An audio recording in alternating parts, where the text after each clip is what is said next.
With his election, America faces a choice, and that choice really, in some sense, as it's being presented to us and as it is whether or not we're going to choose what is called the law, or whether we're going to choose, and I don't mean the law like rule of law like the United States, I mean people who self-appoint themselves to tell us how we're going to order our lives. Right.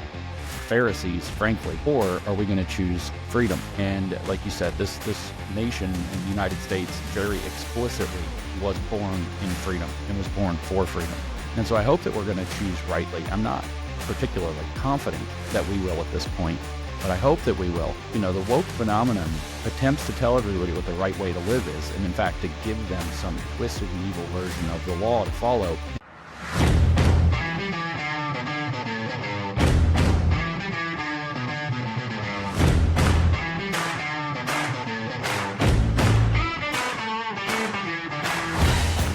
Thank you, ladies and gentlemen, for joining us once again on The State of Freedom. The State of Freedom is a listener-supported podcast. We're committed to pursuing the truth about policymaking, decisions, and situations in Louisiana and at the national level that stand to impact our freedoms. Please become a monthly supporter of The State of Freedom at freedomstate.us as we continue to expand the voice of liberty across Louisiana and beyond.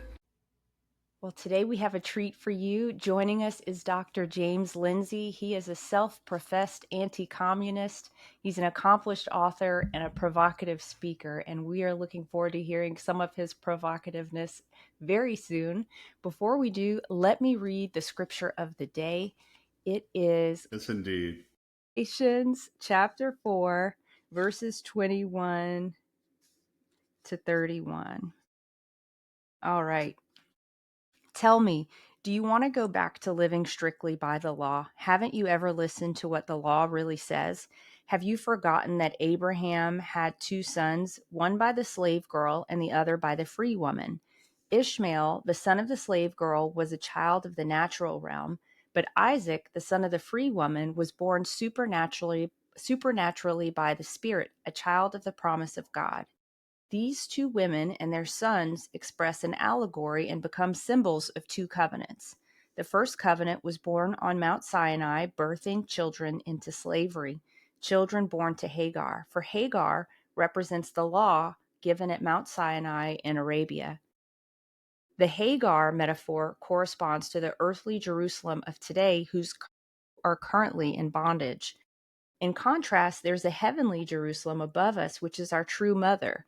She is the free woman, birthing children into freedom. For it is written, "Burst forth with gladness, O barren woman with no children. Break through with shouts of joy and jubilee, for you are about to give birth. The one who is considered desolate and barren now has more children than the one who has a husband." Dear friends, just like Isaac, we are now the true children who inherit the kingdom promises. And just as the son of the natural world at that time harassed the son born of the power of Holy Spirit, so it is today. And what does the scripture tell us to do? Expel the slave mother with her son. The son of the slave woman will not be a true heir. For the true heir of the promises is the son of the free woman. It's now so obvious. We are not the children of the slave woman. We are the supernatural sons of the free woman, sons of grace. And I know that was a long scripture today, but this morning it was just such a poignant reminder to me that in Jesus, we are children of the promise, and we're not subjected to the rules and oppression of religion and religious systems. We've been born instead into freedom. And I just want this to stand as a reminder to all of us, because I believe greater and greater exposure is coming to the church, to the institutionalized church of every denomination, of the compromise and wickedness that's really been practiced at the highest levels. And as that comes out, I want all of you to remember that we are children of the promise, born into freedom, and the failures and evil committed by religious leaders doesn't change that, because in Jesus we all have our own individual relationship with God that we're responsible for maintaining. And this is the essence of freedom in Christ. And the exposure of religious leaders is actually proof that God's purifying his church. And it is It is powerful to think about the fact that we have the freedom, to accept a great relationship individually through Christ. And you talk about, Danielle, wickedness in the highest places to be exposed. Someone who has done a lot of good exposing wickedness in the highest places, as you mentioned earlier, James Lindsay, who is a returning guest on our show, head of New Discourses. And James is really an emerging national force against communism and woke ideology, perhaps the foremost in the country at this point. He's been a guest on Joe Rogan, Glenn Beck, NPR, Fox News, and as said, returning to the state of freedom. James, Lindsay, welcome. Thank you. And it was nice to see you guys in person the other day. So I did venture down to the great state of Louisiana and hobnob with all of you all and your gumbos and your etouffees and all of these delicious things I got fed. So this is great. Yeah, it's an interesting passage too, by the way, Danielle, because this is actually what I spoke about when I was in Louisiana, and I'll probably do a lot of speaking about this, is that, with the election of President Trump or re-election, however that works, when there's a gap, it's only happened once before with Grover Cleveland, if I'm not mistaken. No, McKinley. Which one was it? McKinley, that had the 4-year gap. So anyways, it's only happened once before. I don't know if it's a re-election. What do you call it? But at any rate, with his election, America faces a choice. And that choice really, in some sense, as it's being presented to us and as it is whether or not we're going to choose what is called the law, or whether we're going to choose, and I don't mean the law like rule of law like the United States. I mean people who self-appoint themselves to tell us how we're going to order our lives. Right. The Pharisees, frankly, or are we going to choose freedom? And like you said, this nation in the United States very explicitly was born in freedom and was born for freedom. And so I hope that we're going to choose rightly. I'm not particularly confident that we will at this point, but I hope that we will. The woke phenomenon attempts to tell everybody what the right way to live is, and in fact, to give them some twisted and evil version of the law to follow. And that can happen from other sets of beliefs as well, as has happened in the past. The communists have marched across Europe and they, took over Russia and China and many other countries. And in Europe, they responded with fascism. And Russia today is tipping into fascism, although it's still Putin in charge. It's not exactly the same thing. But you've got this right wing, this hard right in Russia, led by the philosopher goofball Alexander Dugin, who's inviting Russia to what he's calling red fascism. That's literally what he calls it. Borderless red fascism. And that's his idea of a fourth political theory, as he calls it, that combines a little bit of liberalism, but a lot of communism and fascism together.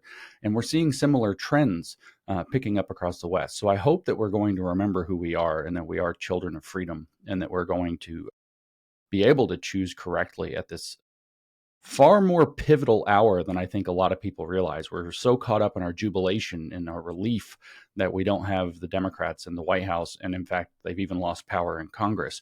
And we're so caught up in our jubilation about that many people have forgotten. I keep seeing people say, woke is dead, woke is dead. No, Don Jr., to call you out, woke is not dead.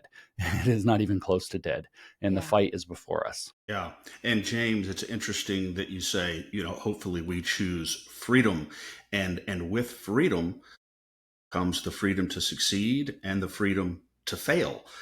We have, and it's as though on some level, the totalitarian system wants to eliminate any choice in that regard, to succeed individually and to fail individually. And one of the things, one of the most impressive recent documentaries that I've seen, Beneath Sheep's Clothing, that you didn't produce, but you were prominently featured in, it gets into some of these issues. We had a chance, as you mentioned recently, you were down here, LACAG, LRA, and Moms for Liberty were able to host a private screening of it.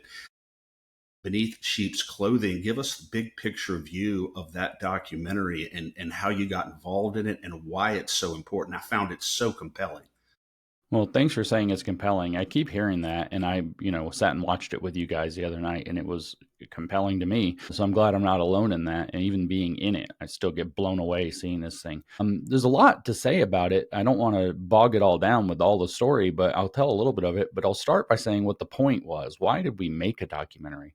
Well, there's kind of two answers to that question, so we're already bogging things down. But one of those answers is that there's the story I told before we watched the film there in Baton Rouge. And that story is that Julie Beeling had studied Russia. She had traveled to Russia. She wrote the book Beneath Sheep's Clothing to document what she learned about the way that the Russians persecuted religion and wove their way into education. And she kind of set that project aside, and then she picked it back up a handful of years ago and decided to finish it. Largely, actually, after having encountered my work, she decided to finish it. So she gave me an early copy and then went and nailed down the last details of it. And I didn't think too much of this. People give me stuff all the time wherever I go. I don't usually have time to read everything I'm given. I go to a lot of things. I come home with 6-7 books. It's like, I don't have time for this. I'm sorry. But I didn't think much of it. And then Julie finished, nailed it down, got the final version done, put it up as a self-published book on Amazon, not hoping for too much, but just wanting to have that out there for the record, that she took her research and put it out in the world. And then she went to bed thinking she was going to get the first good night's sleep in a decade. And she didn't. She stayed up all night visualizing or seeing images of the book turned into a film. And she finally, frustrated, prayed to God at like 4 a.m. and said, I can't make a movie. Like, kind of not exactly being, deferent and respectful, just like, God, no, I can't make a movie. If you want it, you make it happen. Good night, Julie, amen, or whatever, and like kind of a terse little prayer, and went to sleep. And about a month later, a guy that lives just a few hours away from her, a couple hours away in Utah, where she lives, had come across the book on a Facebook group. I think it had sold like 5 or 6 copies, and he happened to be one of them. Well, it turns out he's a filmmaker, and he runs Sacred Honor Media. His name's Steve Sorensen, and he reaches out to Julie on Facebook and says, I read your book. I think it's fantastic. I think it needs to be a documentary, and I would love to make it for free. And so Julie's like, okay. That's incredible. That's wild. And so they get together. They start planning it. Julie asked me if I'll be in it. I think, oh no, I better read the book. And good idea. Right. So I picked up the book, which I still have it over here somewhere in my giant pile of books people give me. It's actually spiral bound on 8.5 by 11 paper, the copy she gave me. I have a real copy too that came out, later, but she gave me a spiral bound, hand printed at Kinko's or whatever, early copy of the book. And so I started to read it, and I'm like, oh my God, this is actually really good.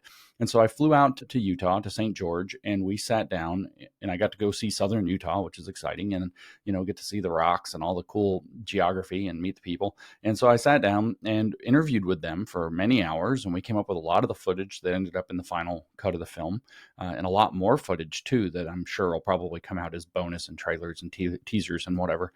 But the thing just kind of grew, one kind of, whether you want to put it as providence or luck, one good hop after another. It grew and became something that's extremely professionally produced, extremely professionally finished, actually got some serious money behind it to make it good and compelling and have a good audio track. Music's not cheap in movies, so on and so forth. So there was that. And the other part of this, which really captured the idea of this producer who got involved, his name's Christian Palacios. He's in Miami. He fell in love with the project, decided to put a lot of money behind it to make it as good as it could be. And what his reasoning was, and he and I sat down and had a dinner talking about this one night, very early in his involvement, was, interviews like this are great. Books are great. Articles are great. Twitter is great. There's a lot of great mediums. Podcasts are great for conveying this information. What's happening in our country? What's really the source? And of course, our conclusion is that the source is a communist revolution coming through schools, through churches and media and every other facet of society. And we said, well, what really gets people's attention is documentaries. And he started listing off, good or bad, whether they're good or bad, the documentaries that really kind of changed the course of the conversation in the past 20 years or 25 years. He talked about Al Gore's Disaster and An Inconvenient Truth. Yeah. He talked about Michael Moore's Fahrenheit 9/11, which was, neither of these are great films, but they really changed the conversation. A friend of ours chimed in about the film Blackfish, which was about the abuse of animals at SeaWorld, which almost shut SeaWorld down. It changed everybody's opinion about it strongly. And we talked about The Creepy Line, which is about internet surveillance with Google and Facebook and all of this, which if you've never seen The Creepy Line, you're not going to feel okay after you watch that. And so we started talking about this, and we said, a documentary, if it's really well made and really gets out there, can actually change the whole nature of the conversation. And so it's a different medium that reaches people. And we wanted to reach people in a way, most people don't have time to sit down and read a bunch of books. They don't have time to sit down and listen to 2-hour podcasts explaining all this. They don't have time to dig up all these great interviews. I mean, for the people who follow, that's fantastic. But a lot of people just don't invest the time or energy, and it's not all in one place, and it's not packaged in a compelling way. And the documentary was an answer to that. Wow. That's incredible. Well, I have not gotten to see it yet, but I do plan on seeing it. I know Chris really enjoyed it, and everyone there had fantastic things to say about it. To dig into a little bit of the content, Abraham Lincoln is famously noted as talking about any potential destruction of America being at our own hands, and his quote from the 1838 speech at the Lyceum in Springfield, Illinois is this: "At what point then is the approach of danger to be expected? I answer, if it ever reach us, it must spring up amongst us. It cannot come from abroad. If destruction be our lot, we must ourselves be its author and finisher. As a nation of free men, we must live through it all time or die by suicide." Can you talk to us, James, specifically about some of the major political figures of our time who are wolves in sheep's clothing? Yeah, I mean, there's a ton of them, but I will point out a couple of things. First, that actually, since you haven't seen it, you may not know, that actually is a theme. We don't quote Lincoln, but that actually is a theme in the film. Trevor Loudon is prominently featured in the film as well. For people who don't know who he is, you should really check him out. He's one of the foremost researchers of exactly what you're asking me about, Danielle, which is this wolves in sheep's clothing. He has made comprehensive, overwhelming lists of the members of Congress and the Senate in particular who are involved in Communist Front organizations or who got their elections accomplished through Communist Front organizations. He put out an excellent book called Stealth just a couple months before the election, so just very recently, showing how Kamala Harris in particular, but also Tim Walz, have deep ties to communism and express communist viewpoints. And it's extraordinarily well researched. So he brings up that point. He says that the Soviets understood that they would not be able to take over America from the outside, that they would have to do so from the inside. And this is where we get to complicate Mr. Lincoln's very poignant quote, because what we get to do is we get to realize that social media has changed the game. It was much harder to do foreign influence, not impossible. Even through the Cold War, obviously we had infiltrators, some people got arrested, people got deported, and so on. But with social media, at your fingertips right now, you are being literally right now, if you are on social media, you are being brought foreign influence. The Chinese government spends $16 billion a year as a military budget to do influence campaigns against the United States and the West. $16 billion a year of their military budget just to do propaganda against the West and particularly the United States. Russia is extraordinarily interested, as we just saw with the Tenet media sting, and whether that was the DOJ doing an inside job and pretending it's Russia or really Russia. It's really beyond question that the Russian chaos agents are in KGB, or GRU actually, former KGB is now GRU, are very interested in sowing discord, specifically and particularly in the conservative movement. They want the conservative movement or the anti-woke movement to split because that's to the strategic advantage of Russia, who is now partnered with China in this BRICS arrangement that they have economically, and that they have tons of other economic arrangements that are almost like echoes of the People's Republic of China and Soviet Union relationships from the Cold War. So these things are happening. I was told this morning, in fact, I have a friend, a Romanian friend who is an analyst, and he said that, he doesn't have hard proof because that's hard to come by, but he has strong proof that my reply environment, so when I put something on X, on Twitter, people reply to me, obviously, and that I get hundreds and hundreds, and they're just awful replies and comments. It's really bad. And he was like, I don't know if you realize that you are being swarmed by bots that are easily confirmed to be Russian.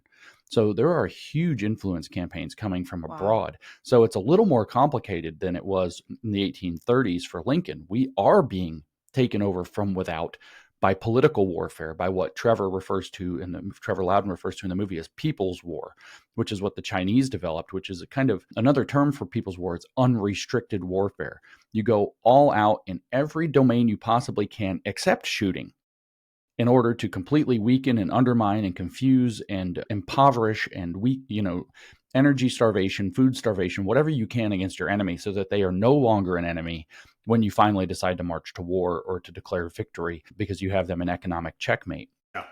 Already That's what's surrendered. happening now. Pushing over a rotting tree.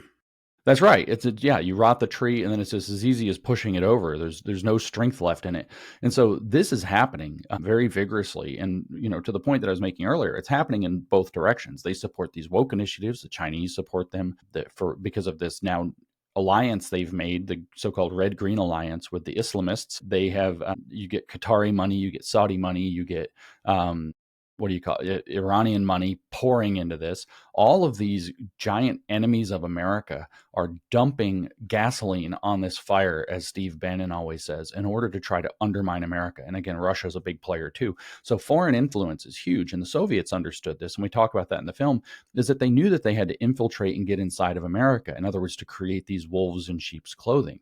It becomes very hard without extensive proof to name names. There's a lot of speculation, but until something like the Tenet Media sting comes out, even with that, with a fog of, question about it, it's hard to say that this is exactly what's happening or who's taking money, especially given that prison sentences follow from taking that kind of money. But with Tenet Media, there was $10 million was the amount named by the Justice Department. So I'm hedging into stuff we can at least trace back to reported documents. $10 million that was coming through a Canadian woman that's active in the conservative movement more broadly, named Lauren Chen, who about a year and a half ago took a major turn in her messaging, a lot of anti-Israel stuff, even a lot of anti-Trump stuff, very divisive topics. And then it turns out that she was allegedly the figurehead of this operation, allegedly centered in Russia with Russian money, and that she knowingly did that. And she gave a lot of that money to a bunch of people who the DOJ said did not know that they were therefore operating.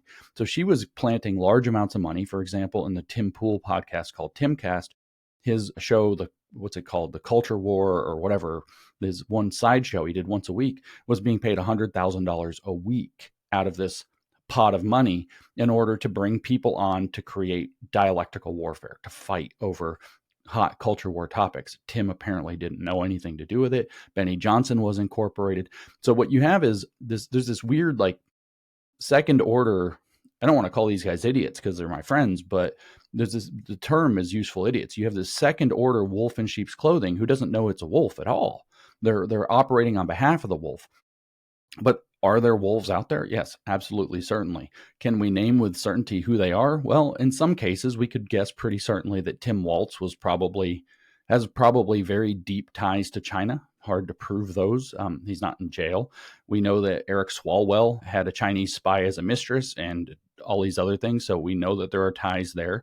We know that a lot of our governors and a lot of the states have relationships that are very questionable with China or with CCP agents. That's a particular concern in Utah, for example, with Governor Spencer Cox having relationships both with CCP people and with United Nations people. The UN is more active in Utah than any other state.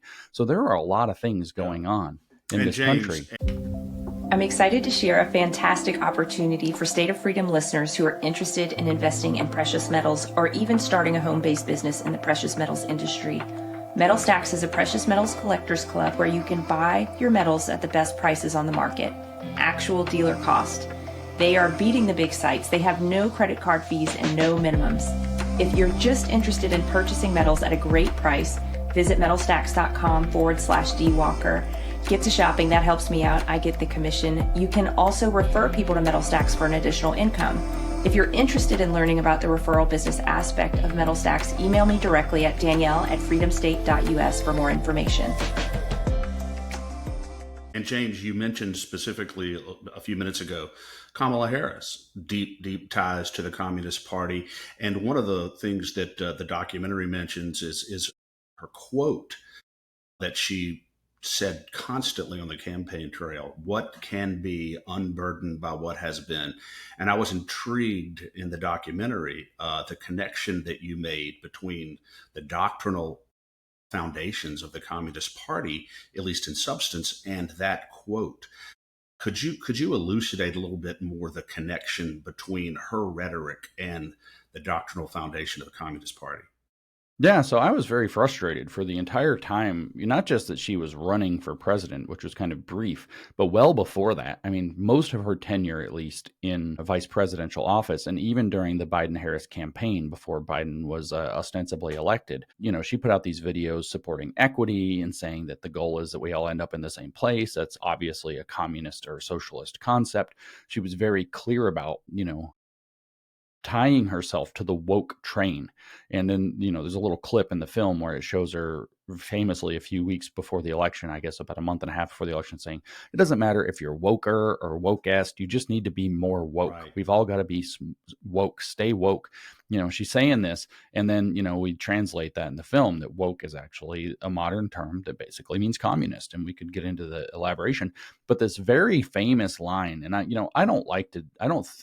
don't know what credit I deserve for what. I'm just autistic enough, if you don't know what it is, an autistic trait, not to take credit for things you think other people might have had a hand in.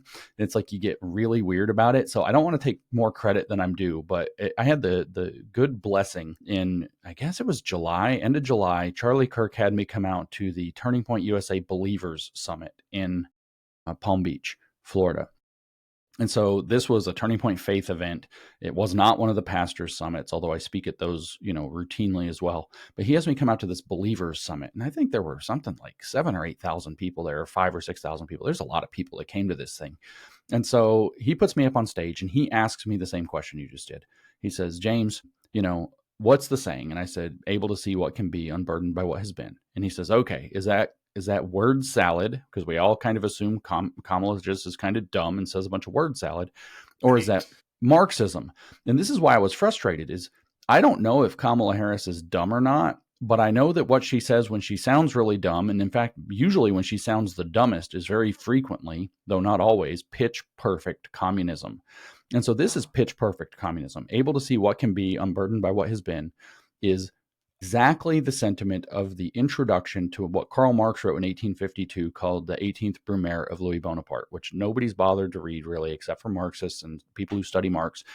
He starts off by saying men make their own history, but they do not make it on the conditions of their own choosing. Because what he's saying is that you inherit your historical conditions. And he goes on to say that the weight of the past generations weighs on the minds of the living like a nightmare. So we wish we could have a better world that would progress faster. This is what he's actually talking about. Well, we can't, because we've inherited, if it's in the 1850s, maybe we inherited a very racist society, and that's just the assumptions of people at the time. Or we inherited a very class-based society, and that's the assumptions of the people at the time. So we've inherited, his idea is that history is progressing through an arc that eventually ends at communism, and we are where we are on that arc, and we can't just skip forward, right? And so he says that men make their own history, but they don't make it under conditions that they're choosing. In other words, they are burdened by what has been. But what distinguishes, he says, there's a lot of revolutions against the circumstances throughout history. He says, if you look at the revolutions up until now, he says the revolutions prior to the 19th century, remember this is 1852, he says what they do is they look back to an ideal past and they resurrect the heroes of the past, whether that's, in this case, it's Louis Bonaparte, who's the grandson of Napoleon. So he's talking about that. He's actually invoking the specter of, the tyrant Emperor Napoleon from the French situation. And so he's saying, they dredge up the heroes of the past and they try to elevate them and bring the past back into being. But he says now in the 19th century, it's different because of Marxism or because of communism. Actually, he says the revolutions of the 19th do not take their inspiration from the past, but rather from a future that they can envision. In other words, they're able to see what can be once they unburden themselves from what has been.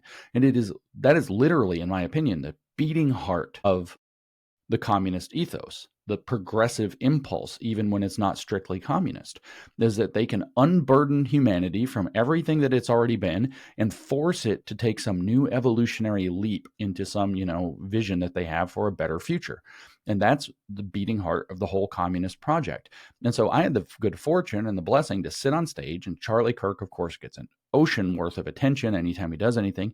And he asks me to explain this, and I explain it, and the crowd, is like, oh my gosh, taken away. I explained it for about 7 minutes and went into a lot of examples, not just that one. And They clipped it up. They cut it up into a 1.5-minute clip of me explaining this, and they stuck it up on all their social media. And I downloaded it and stuck it up on my social media. And boy, oh boy, did it go viral. It went so viral. I think Charlie and I were talking about it, and we think that within about the first week, probably across all platforms, it received about 100 million views, Wow. which is an insane level of virality. Second clip or something thereabouts. And about a week later, Trump comes out in public and calls her a Marxist for the first time. Wow. And then Yeah. Trump sits down with her in the debate and calls her a Marxist to her face for the first time. And it's like, did I do that? I don't know if I should take credit for that, but that door had to be opened. She was speaking pitch perfect Marxism. So you are talking about it with regard to the broader project of the United States, a wolf in sheep's clothing. And of course you can look at, I'm not going to dive into all of it, but we know other things we can name, these huge, funny billionaires. And the Soros obviously is at the tip of everybody's tongue, but the Rockefellers, Yeah. the Carnegie Foundation, the Tides Foundation, you can go through all, Bill and Melinda Gates. You look at John Kerry. I mean, we get into the whole climate people, you can just see these, they're everywhere. And unfortunately, you're going to see them writ large and you're going to see them writ small. You're going to see people like Henry Sisson or whatever, and Victor Shi, who are just paid like Gen Z 20-year-old or 19-year-old or whatever, paid propagandists for the Democratic Party. You got this character on social media, Joe from Jersey or whatever, just a paid propagandist. At one point, they had a woman named Erica Marsh. I was like, this isn't real. She's got this very formulaic way of posting, and it's like she's this pretty blonde girl. And it's like, they don't have a lot of pretty blonde girls on the Democrat team. And so I thought, you can say like, this isn't probably real. Turns out it was a stock photo of a German model. And no, it was not real at all. It was not even a person. It was probably, I don't know who it was running it, if it was a foreign influence, whether it was a deep state, whether it was the Democratic Party, but somebody was running a propaganda op.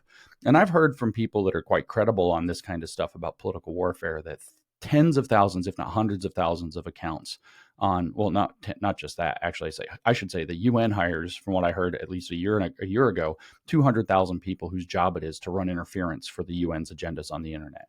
Wow. The British government pays people upwards of £40,000 a year to run interference for agendas for the British government. And if they're doing it, I promise you the rest of them are. Our government is doing it. The Canadian government is doing it. The Israeli government and Mossad are doing it. Not to get too controversial. If anybody's doing it, they're all doing it. I guarantee you. Yeah. James, how close were we, in your estimation, if Kamala Harris had won this election? Would that have been the final straw for the American Republic? I don't want to make too definitive a statement here, but it would have been, because I don't deny the possibility of some kind of a miracle, or us being able to have, America is pretty famous for getting involved at the 11th hour and then pulling out a surprise win, right? So, maybe we don't like 11th hour. Maybe it's, the last 5 minutes of the fourth quarter and they somehow managed to run 4 touchdowns and save the game. America's kind of known for this. So I don't want to say too much, but I would say that my estimation is that America would have been in very dire straits and very likely to have been trapped with no good solutions out had the Democrats won this federal election. And I don't think that we're actually in a good position. I think that the Constitution honestly was hanging by a couple of threads, and now we've got like at least one strand of twine holding it up. So we've got a few more threads and it's braided or something, so it's a little stronger. But the Constitution was dangling by a couple of threads. I think, and I said this back about Hillary Clinton, not at the time. I hadn't woken up yet in 2016, but since, I've reflected that if you want to know what would have happened if Hillary Clinton had won in 2016, which I can say is roughly the same thing, we can come up with a parallel. But if you want to know what would have happened to the United States had Hillary Clinton won in 2016, it would be like Justin Trudeau's Canada. Very much like it. We would be marginally better because we have a constitution that protects things that their charter does not protect. But that's it. Marginally better. Yeah. Hillary Clinton would have marched us along the exact same path that Justin Trudeau has taken Canada. And Canada is now a properly scary place. It is, in my estimation, a halfway or more communist country. And it's actually a huge national security concern in America, in my opinion, that we have a 5,500-mile border with a CCP-friendly entity that's tipping into communism. That's not a secure situation for America. It's very scary. We're not thinking about it. That's true. I just put it on social media and people are like, well, no one cares about Canada. I'm like, well, you better. Yeah. That's like literally that your neighbor is a communist and has like bazookas pointed at your house. So what would have happened had Kamala won this time, or got installed, or whatever the verbiage we have to use is?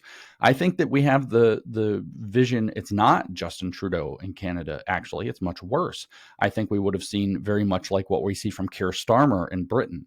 So they would have done everything they could, which I think would have been substantial, especially since it's now, they've got 4 years of runway or whatever, and they've gotten through that election. I think we would have saw everything they possibly could have done to destroy the ability to have free speech. Elon Musk would probably be going to prison on some trumped up charge. Donald Trump would probably go to prison and be murdered on some trumped up fake charge. The lawfare would have been unbelievable. The persecution of political enemies in MAGA would have been unbelievable. And we would have a situation very much like what Keir Starmer has visited upon Britain in just a handful of months. In other words, what you are going to see is that when they feel like they have the opportunity, the necessity, and the permission slip to do tyranny, they're going to do tyranny very fast. And very ruthlessly. And ruthlessly, that's right. And it's gonna flip on a dime. There will be some cooked up pretext, like January 6th was a cooked up pretext, to punish political opponents and to do lawfare and to just, the unbanking of billionaires who are resisting the Biden administration's rules on AI. A lot of people aren't talking about that. Imagine being a billionaire and being told you're not allowed to bank anymore because you're doing things that are labeled as dangerous by the government regarding artificial intelligence research.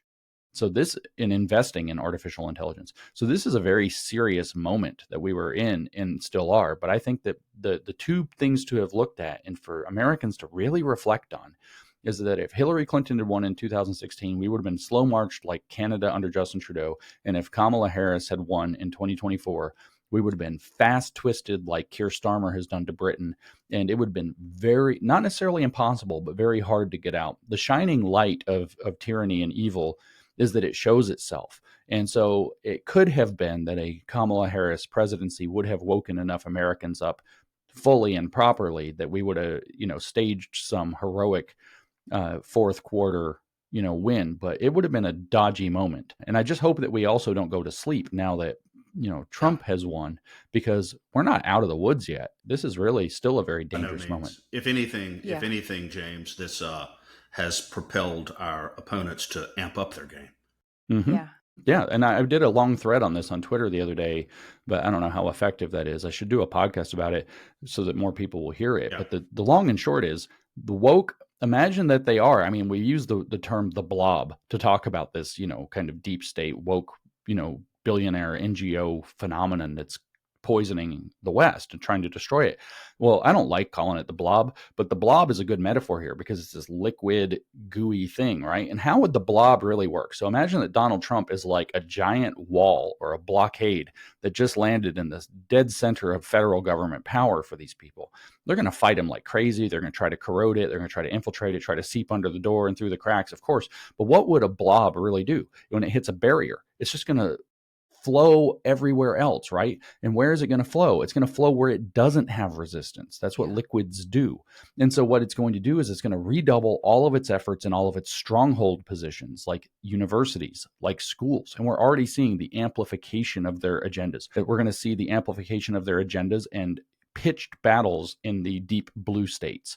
Colorado, for example, I think this is a moment to pop popcorn. I'm kind of excited about it. Jared Polis, governor of Colorado, has come out and said, well, we're not going to deport anybody and we'll block them. California has done the same thing as far as Trump's goal to deport illegal aliens. And Tom Homan, who's now in charge of the border, has said, I'll arrest Jared Polis. So I'm like, pop the popcorn. Let's see how this goes. Yeah, specifically, Homan said, he says he's willing to go to jail. Well, I'm willing to put him there. Yeah, that's right. Yeah. So we'll see blue states, other blue strongholds like academia, their K through 12 is not, the attack on K through 12 is going to get 10 times worse. And all the parents and teachers I'm talking to are already seeing it. They're amplifying that.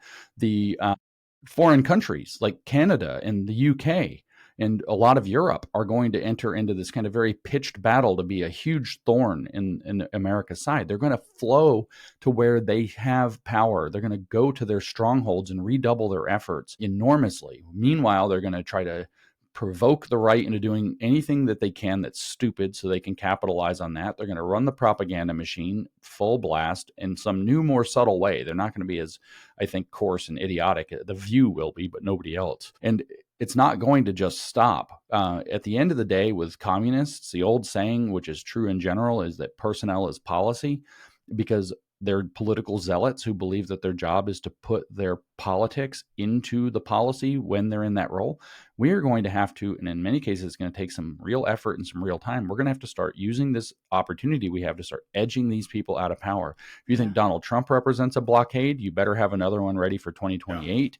If you think, it's enough of a blockade that you don't have to pay attention to it. We need these in 50 states. We need these in every local board, every local or county or parish or city council, school board, etc. All of this needs to get filled with patriots who love this country, whose vision is on American freedom, who understand that the role of power is not to wield power, but to serve. Whether if it's a Christian perspective, you serve faithfully to God, and if you take even just the American secular perspective, then you serve faithfully to the people who you represent that elected you. And both of those things can be true at the same time, and that's often, the challenge for civil authorities. But we need good people willing to step up and take a lot of positions and start getting the bad people out of these positions. Yeah. And I want to pick up on that, James. So you talked a little bit about your awakening, and in 2019, 2020 was about the time I was waking up. And since that time, or even at that time, I started increasingly believing that Senator Joseph McCarthy, who was painted, by the way, as an absolute paranoid, anathema, madman by every single American history teacher, professor I ever had, my inkling was that he was absolutely over the target about communist infiltration in our society. I picked up his book. I found it on Amazon, a very old copy of his book, and he talked about the State Department being basically a clearinghouse for bringing communists over after World War II. What's your perspective on him? Because he was absolutely taken down by the power structure, the deep state of his day, and here we are 70 years later, living in the entrenched reality of what he was screaming from the rooftops, in my view. Yeah, I have a meme that I put out sometimes that says Joseph McCarthy was wrong. He did not go nearly far enough. So so I think that he was, I don't know exactly. I would say, because the story is almost always that there's truth mixed with lie and about everything, that there are some nuggets of truth in there that are probably completely irrelevant. But the smear campaign against him was unbelievable. In fact, he's held up as the specter for why we can't really go after these people in a meaningful, and I mean practical and legal sense, because we're being like Joseph McCarthy. And, you talk about witch hunts, and somebody will pop up. As soon as you say witch hunts, somebody will pop up and say, well, Joseph McCarthy did witch hunts, and there's this enormous protection racket that I think was very inorganic now, but I used to think was very, that people are just telling the truth. Of course, I'm so naive. But since I've woken up, I think it was a very inorganic, organized propaganda campaign against him and what he was trying to accomplish. And if he was right about a lot and wrong about some of it, the nature is that what we should be doing is putting propositions forward and working through, well, he's right about this, but he's wrong about that. And like trying to get the answer right and do something with it. And that's not what happened. What happened was that they smeared him from, here to Sunday, and basically not only got him out of his positions of authority, but eventually, completely tarnished his reputation, so much so that they were able to use the specter of the idea they created about him to scare other people off who were trying to call out this infiltration. But if you talk about the State Department, or if you talk about Hollywood, or you talk about some of these other industries, and I don't know how much he actually talked about our schools, the infiltration is undeniable and it's overwhelming. And you're absolutely right. We live in the hell that he was trying to unseat 70 years ago. Yeah, and James, it's interesting that he's still remembered very ignominiously in history. You're a McCarthyist. Yeah, no question about it. But speaking of education, as you alluded to, Trump's pick for the Department of Education, Linda McMahon. What are your thoughts on that pick, and what effect could that have on the trajectory of wokeism and CRT and DEI in schools throughout the country? Well, I'm going to try to remain positive, if that answer tells you anything. I'm not against Linda McMahon. I don't know enough about Linda McMahon to make much of a call. I think there were far better choices. I think that they were aware of far better choices. Those far better choices were being considered at the highest levels of consideration. And Linda McMahon got the job for some reason that I don't know. Now, I understand that Linda McMahon is where it comes down to brass tacks, she can be a pretty good hard ass. And she is apparently dedicated to shutting down the Department of Education. I don't know if she understands the assignment, which is complicated, because if you just shut down that department, all this federal legislation authorizes all the money. So the Treasury Department or whatever is just going to pick it up. HHS is just going to pick it up. Wherever, like the CARES Act, anything that kind of doubles over into medicine, well, that's going to get picked up by HHS. And anything that's just direct financial authorization, that's going to get picked up by the Treasury Department. So you're going to have all this money that's authorized by federal legislation that's not going through the clearinghouse of the Department of Education in one place where it can start to be marshaled and shaped and eventually cut by going after that legislation. It's now going to come from 10 different departments, intergovernmental complication and webs, and some of it you'll probably never be able to figure out or find. Yeah. And I hope that she understands the complexity of this assignment, but I also hope that she closes the department before she leaves the post.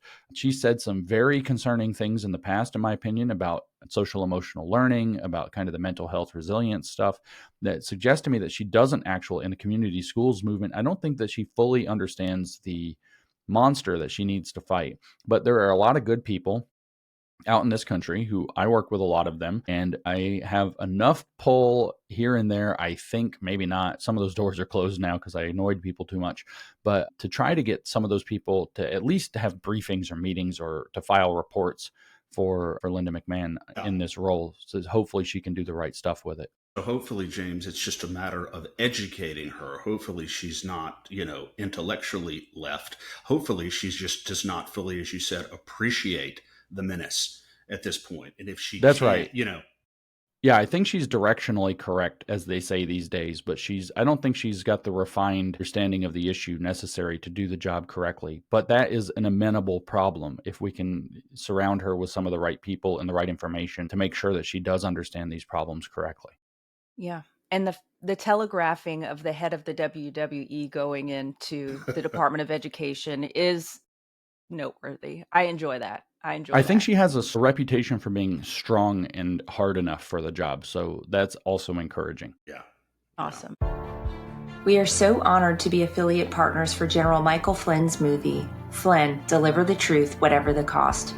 Support General Flynn and the State of Freedom by shopping the Flynn Movie Store directly from the button on our homepage at freedomstate.us or through our affiliate link, flynnmovie.com/TSOF podcast.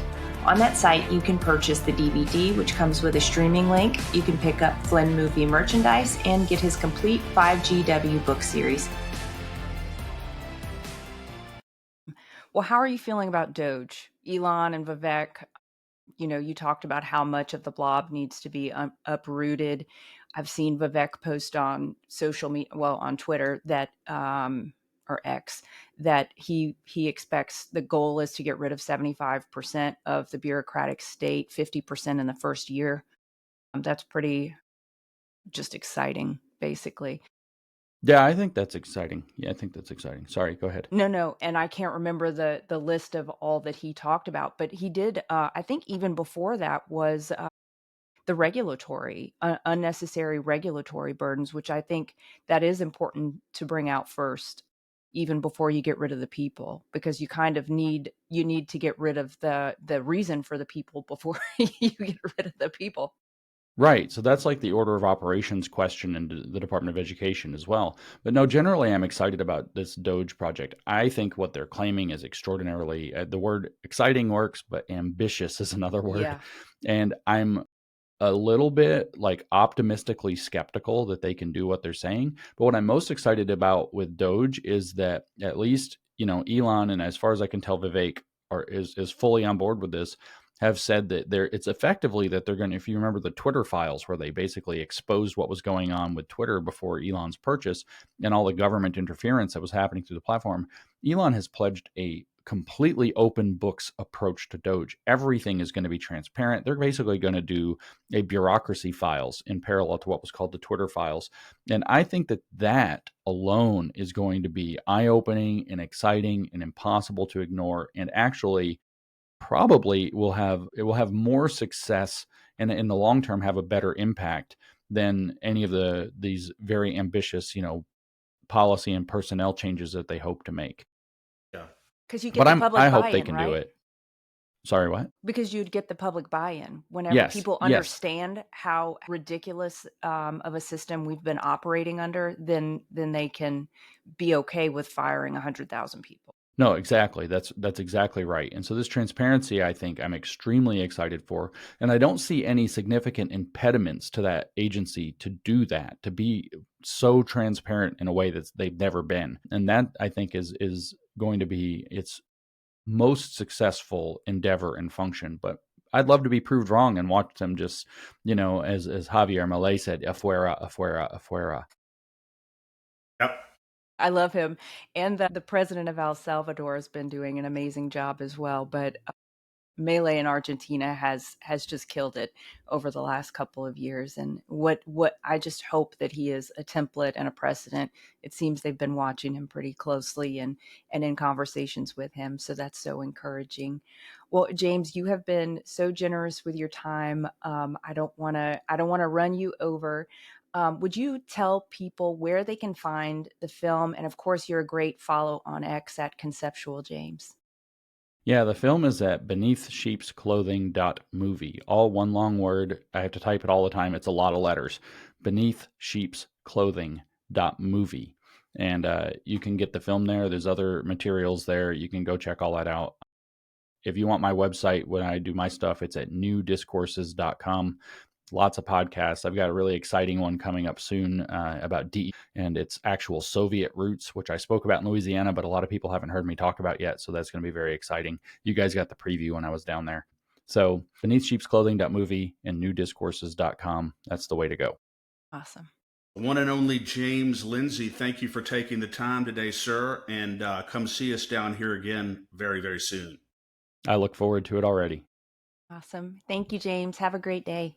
You too. Thanks for joining us today on the State of Freedom. Be sure and check out the show notes for this episode. You can always go there and find the calls to action and resources mentioned in the show, and you can find out more information about our advertisers there as well. If you want to learn more about us or support our work, visit freedomstate.us. To get involved with Louisiana Citizen Advocacy Group, visit LACAG.org. We'll see you next time. God bless.